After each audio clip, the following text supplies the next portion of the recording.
Hi, Geoff Coughlin. Here we are looking at the prop blades this time.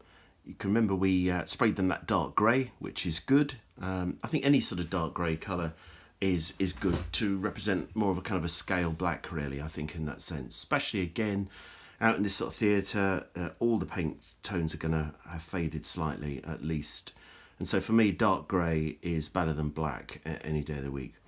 So now we need to do is paint the yellow tips, little warning tips that you get on the tips of most or many propeller blades. Okay, so first thing is that if you're tempted to hand paint these, don't. It never ever seems to work.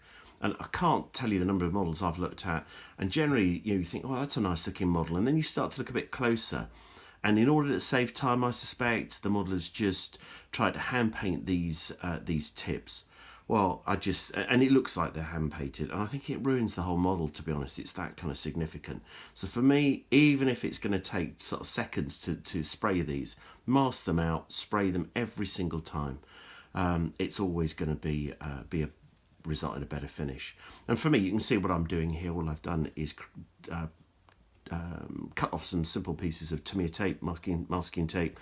Again, for me, it's the only tape to use for this at this point. And then you just fold it over to match up exactly with the other side. Quick little fold, there we go, and then you've got a perfect tip masked off. So each of the three is the same in terms of distance. So a few extra little bits of masking tape, I think, to make sure that we cover the remaining bits of black, because the last thing you want to do is to keep these on show and find that you've got some overspray from the yellow. A couple of times I thought I could get away with it. Wrong. As soon as you take the masking tape off, there you go. You've got a very thin, faint yellow band. Not clever at all, really.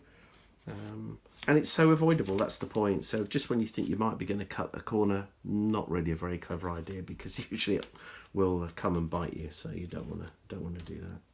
So I'm just picking some old bits of tape here that I had on the bench and just filling in those gaps. So that will be, oops, quite big enough. And there we go. So that's all masked up now and good to spray. So I just get a big, usually a barbecue skewer or something like that with a nice pointy end on the end, stab it through the hole, and then we will be good to spray those tips. Again, it's just a choice, really. You could use straight flat yellow, which is kind of okay, but for me, I think it's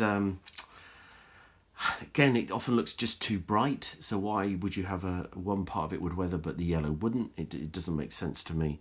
So not a bad colour, actually, is a slightly off yellow, and matte 24 in the Humble Acrylic range is quite a good colour to use for this.